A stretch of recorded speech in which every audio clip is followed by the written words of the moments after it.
Testimonium Flavianum. Ketika sejarah itu dipaksa bersaksi, Bapak Ibu. Apa itu? Testimonium Flavianum. Bapak Ibu yang rindu melihat bagaimana sejarah dan iman itu saling bersentuhan, ya. Hari ini kita berbicara tentang sebuah teks kecil, tetapi berdampak besar di dalam diskusi tentang Yesus secara historis, Bapak Ibu. Testimonium Flavianum. Apa itu? Testimonium Flavianum adalah sebuah bagian di dalam karya Antiquities Judaicae atau Antiquities of the Jews yang ditulis oleh sejarawan Yahudi abad pertama Flavius Josephus, Bapak Ibu. Josephus bukan orang Kristen, ya. Ia adalah seorang bangsawan Yahudi, seorang mantan jenderal di dalam perang Yahudi Romawi, dan seorang sejarawan yang menulis untuk dunia Romawi, Bapak Ibu. Di dalam bukunya sekitar tahun 93 sampai 94 Masehi, terdapat paragraf yang menyebut Yesus ini. Ini versi yang sampai kepada kita secara ringkas, berbunyi seperti ini, Bapak Ibu. Pada waktu itu ada seorang bijak bernama Yesus. Ia melakukan perbuatan-perbuatan ajaib. Ia adalah Mesias. Ia disalibkan oleh Pilatus. Ia menampakkan diri hidup kembali pada hari ketiga. Namun, disinilah muncul perdebatan, Bapak Ibu. Yosefus memang menyebut Yesus, tetapi kemungkinan ada interpolasi atau tambahan oleh penyalin Kristen kemudian. Begitu dikatakannya. Mengapa, Bapak Ibu? Karena sulit membayangkan seorang Yahudi non-Kristen itu menulis ia adalah Mesias tanpa penjelasan atau bantahan, Bapak Ibu. Sebagian besar sarjana modern percaya bahwa ada inti asli dari Josephus, ya, dan ada bagian yang kemudian itu diperhalus atau diperluas oleh penyalin-penyalin Kristen, Bapak Ibu. Versi Arab abad ke-10 bahkan menunjukkan bentuk yang lebih netral, ya. Misalnya kata-kata itu diubah menjadi ia dianggap sebagai Mesias, Bapak Ibu, ya.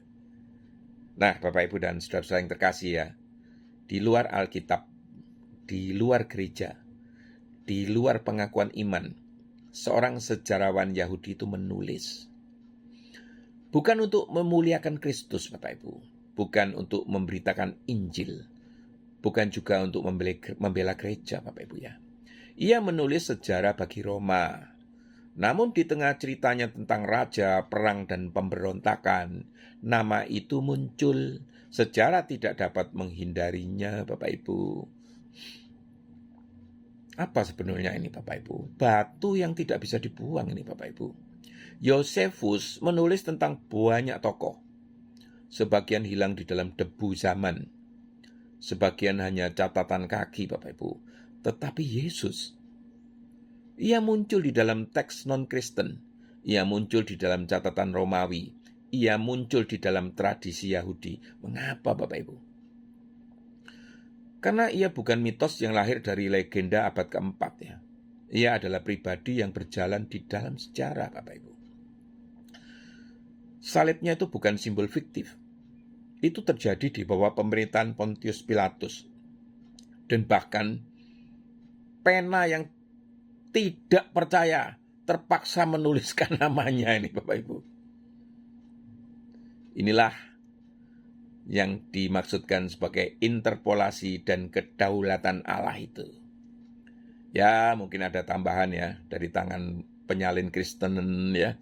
Mungkin ada frasa tertentu yang diperhalus. Namun justru itu menunjukkan sesuatu, Bapak Ibu. Bahwa umat percaya begitu yakin bahwa sejarah itu harus mengakuinya. Ini. Tetapi bahkan di dalam tambahan itu, ya, inti kesaksian itu tetap berdiri. Yesus adalah seorang tokoh nyata ini. Ia melakukan karya yang mengundang perhatian. Ia disalibkan di bawah Pilatus. Gerakan pengikutnya terus hidup Sejarah bersaksi meskipun tidak bermaksud memuji ini Bapak Ibu. Bagaimana Kristus itu di dalam sejarah Bapak Ibu? Iman Kristen bukan dongeng surgawi tanpa jejak bumi ya Bapak Ibu ya. Ia berakar dalam waktu, di dalam geografi, di dalam politik Romawi, di dalam konflik Yahudi.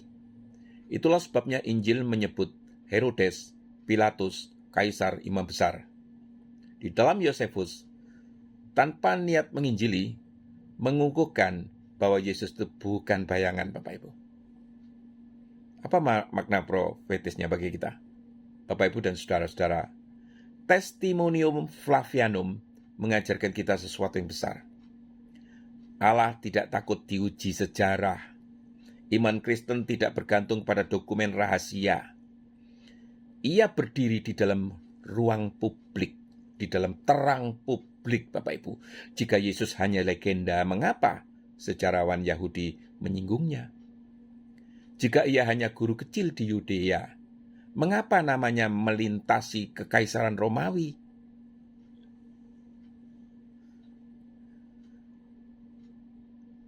Bapak Ibu, jangan takut pada penelitian sejarah. Jangan panik terhadap kritik tekstual. Kebenaran tidak rapuh. Yesus tidak membutuhkan manipulasi manuskrip untuk menjadi Tuhan. Ia sudah bangkit Bapak Ibu, dan kebangkitan itu mengguncang sejarah. Testimonium Flavianum bukan fondasi iman kita. Fondasi kita adalah Kristus itu sendiri yang hidup. Namun, teks itu adalah gema dari dunia luar yang berkata, ya, ia ada.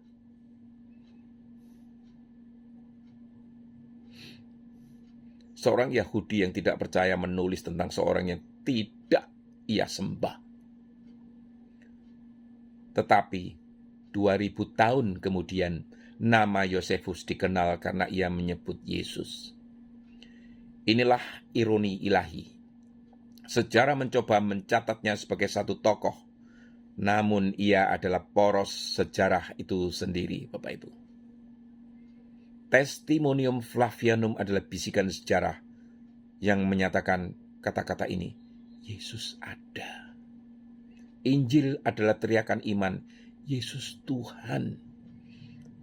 Dan kubur kosong adalah deklarasi Allah, Yesus hidup.